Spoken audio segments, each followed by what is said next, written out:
নমস্কার, আমি ডক্টর বোধিসত্ত্ব খান চলে এসেছি সহজ শেয়ার বাজারের আরেকটি নতুন এপিসোড নিয়ে। প্রিয় বন্ধুরা, আশা করি সবাই ভালো আছেন এবং সুস্থ আছেন। আজকের আমরা একটি বিশেষ ক্ষেত্র নিয়ে আলোচনা করব, সেটা হচ্ছে আইপিও।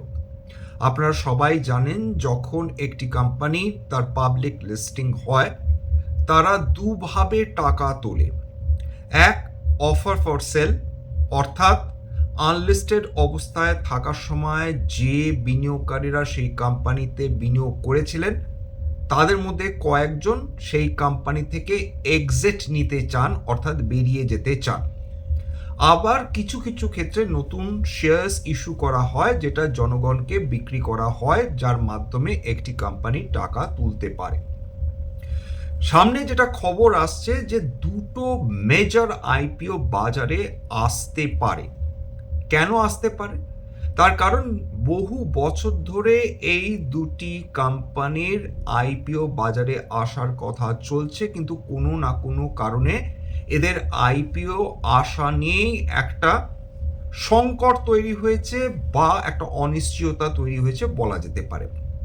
এই দুটি আইপিওর মধ্যে একটি হচ্ছে রিলায়েন্স জিও প্ল্যাটফর্ম এবং আরেকটি ভারতবর্ষের সবচেয়ে বড় স্টক এক্সচেঞ্জ, সেটা হচ্ছে ন্যাশনাল স্টক এক্সচেঞ্জ। এখন আইপিও প্রসঙ্গটা কেন এত গুরুত্ব পাচ্ছে? তার কারণ বিগত কাল বিশ্বের সবচেয়ে বড় বা সবচেয়ে বড় লোক যিনি বা সবচেয়ে ধনী ব্যক্তি যিনি, ইলন মাস্ক, তার কোম্পানি স্পেস এক্সের আইপিও লিস্টিং করিয়েছেন। এর ফলে কি হয়েছে জানেন? সেই কোম্পানির মার্কেট ক্যাপিটাল দিনের শেষে দাঁড়িয়েছে $2 ট্রিলিয়ন। ঠিকই শুনেছেন, সেই কোম্পানির দিনের শেষে, ট্রেডিং এর শেষে দাঁড়িয়েছে তার ভ্যালুয়েশন, মার্কেট ক্যাপিটালাইজেশন $2 ট্রিলিয়ন। উল্লেখ্য, ভারতবর্ষের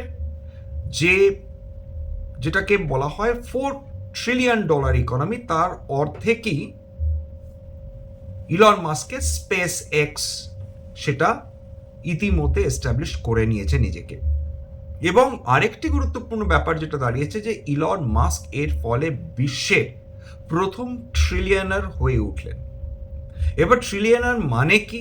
অর্থাৎ ট্রিলিয়নার মানে $1 ট্রিলিয়ন এর মালিক হয়েছেন তিনি।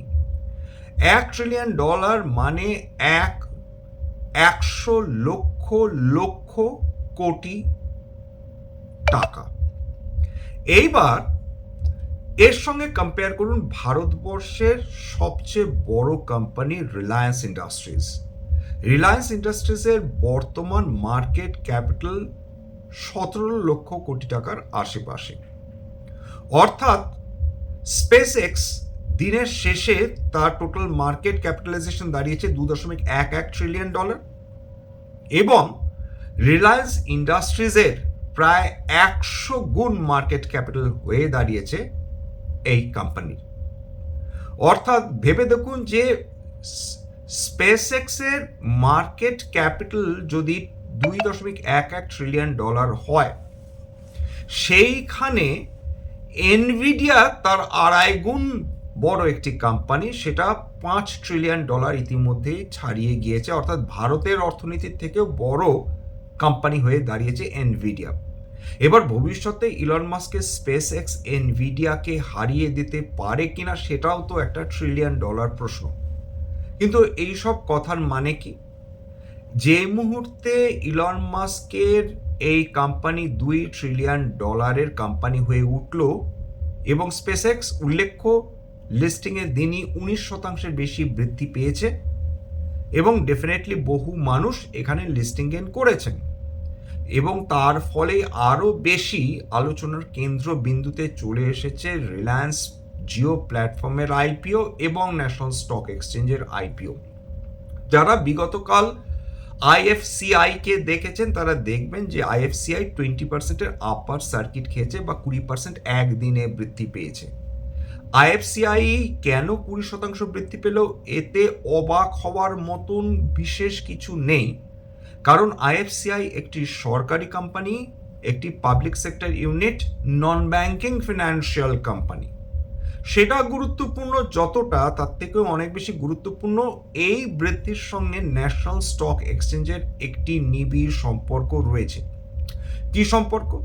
যে এরকম বিশেষজ্ঞরা বলছেন, বিভিন্ন সোশ্যাল মিডিয়া এবং নিউজ মিডিয়াতে লেখালেখি চলছে যে ন্যাশনাল স্টক এক্সচেঞ্জ এবং জিও প্ল্যাটফর্মের আইপিওর জন্যে এই দুটি কোম্পানি তারা ড্রাফট রেড হেরিং প্রসপেক্টাস অর্থাৎ DRHP তারা ফাইল করতে পারে এই আগামী সপ্তাহে।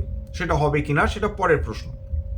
এর ফলে আইএফসিআই যদি সত্যি সত্যি ন্যাশনাল স্টক এক্সচেঞ্জ লিস্টিং হয়, আইএফসিআই এই লিস্টিংয়ের মাধ্যমে দারুণ বেনিফিট পেতে পারে। কিভাবে? মনে রাখতে হবে যে এই আইএফসিআই বলে যে সরকারি কোম্পানিটি রয়েছে, তাদের 52% অংশীদারিত্ব রয়েছে আরেকটি কোম্পানিতে, যার নাম হচ্ছে stock holding corporation of India বা SHCIL। এখনো কোনো সম্পর্ক খুঁজে পাচ্ছেন না? চলে আসছি সেই জায়গাটাতে। এইবার এই stock holding corporation of India, যেখানে আইএফসিআই এর 52% হোল্ডিং রয়েছে, এই কোম্পানিটার ন্যাশনাল স্টক এক্সচেঞ্জে অংশীদারিত্ব রয়েছে 4.4%। এবার বুঝতে পেরেছেন, যদি ন্যাশনাল স্টক এক্সচেঞ্জ লিস্টিং হয় আইপিওর মাধ্যমে এবং সেটা যদি লিস্টিংয়ের দিন গেইন করে, তাহলে আইএফসিআই পরোক্ষভাবে কি দারুণ গেইন করতে পারে। এমনিতেই বলা হচ্ছে যে ন্যাশনাল স্টক এক্সচেঞ্জের সম্ভাব্য ভ্যালুয়েশন দাঁড়াতে পারে 10 লক্ষ কোটি টাকার কাছাকাছি।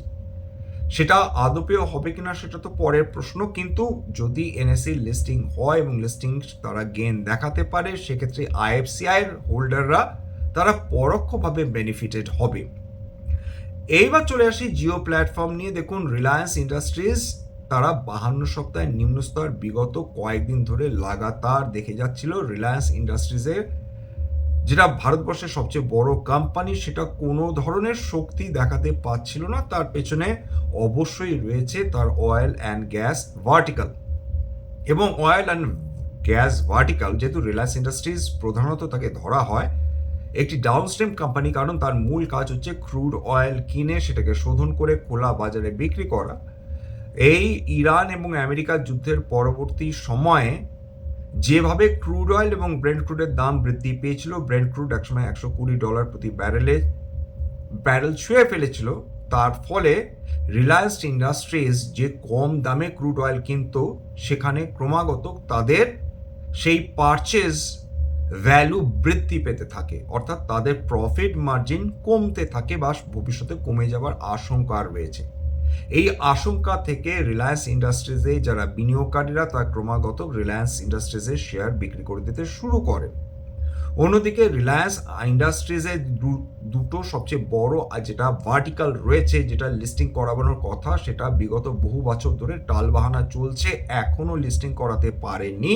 তার ফলে রিলায়েন্স ইন্ডাস্ট্রিজের যারা শেয়ার হোল্ডার, তাদের কিন্তু কোনো ধরনের পরোক্ষ বেনিফিট হয়নি। হ্যাঁ, বেনিফিট রিলায়েন্স ইন্ডাস্ট্রিজের শেয়ার হোল্ডাররা পেয়েছিলেন যখন রিলায়েন্স জিও ফিনান্সিয়াল সার্ভিসেসের লিস্টিং হয়েছিল। তারা বিনামূল্যে একটি করে শেয়ার পেয়েছিলেন, সেখানে ডেফিনেটলি তারা লাভবান হয়েছেন। কিন্তু এই ক্ষেত্রে জিও প্ল্যাটফর্মের ক্ষেত্রে সেই সুবিধা তারা নাও পেতে পারেন, অর্থাৎ প্রত্যক্ষ বেনিফিট তারা নাও পেতে পারেন।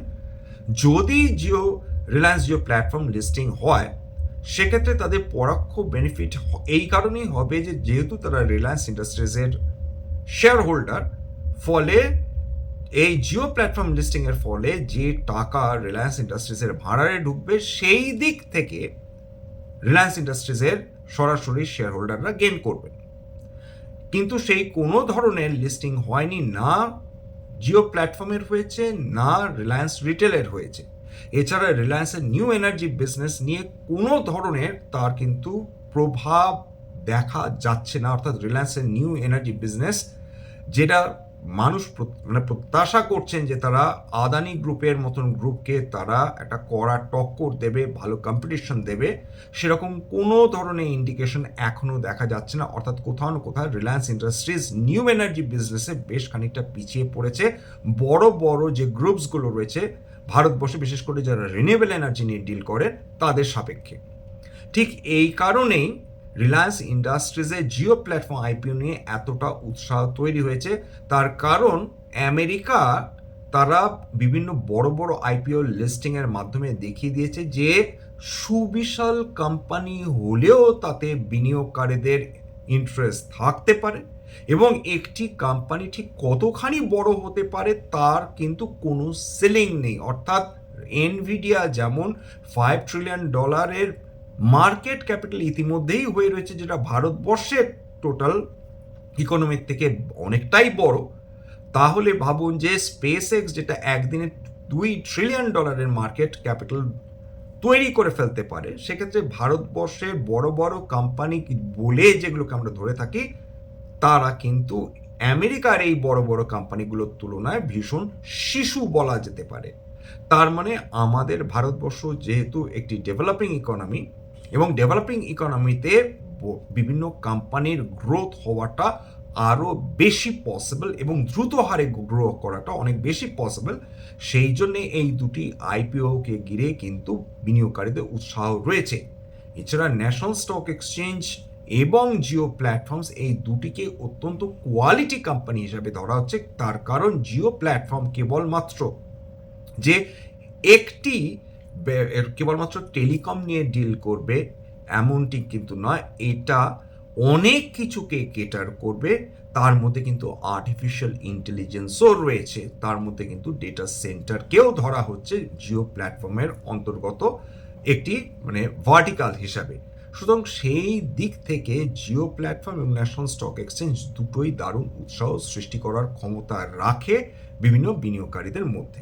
যাই হোক, এখানে শেষ করছি। স্ট্যান্ডার্ড ডিসক্লোজার যে কোম্পানিগুলোকে নিয়ে আলোচনা করলাম হতে পারে তাতে আমার বা আমার পরিবারের ভেস্টেড ইন্টারেস্ট থাকলেও থাকতে পারে। ভবিষ্যতে যদি আমরা কোনো ধরনের শেয়ার্স কিনি বা বিক্রি করি, আগাম বিজ্ঞপ্তি দিয়ে কিনতে বা বিক্রি করতে পারবো না। স্ট্যান্ডার্ড ডিসক্লেমার, এটা কেবলমাত্র একটা এডুকেশনাল চ্যানেল বাঙালি বিনিয়োগকারীদের ইনভেস্টার অ্যাওয়ারনেস বৃদ্ধির জন্য। এখানে কোনো ধরনের কোনো শেয়ারের বাই সেল রিকমেন্ডেশন, সাজেশন বা অ্যাডভাইস দেওয়ার প্রচেষ্টা নেই।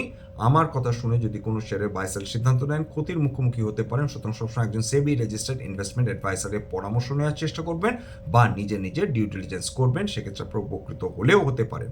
সবশেষে যেটা বলি, যদি এই ধরনের এপিসোড আপনাদের ভালো লাগে প্লিজ একটা লাইক দেবেন, প্লিজ সাবস্ক্রাইব করবেন, এবং যদি সত্যিই মনে হয় আমার বাঙালি ভাই বোনদের জীবনে একটুখানি ভ্যালু অ্যাড করতে পেরেছি, নিজের গ্রুপে শেয়ার করে দেওয়ার চেষ্টা করবেন। আজকের জন্য নমস্কার।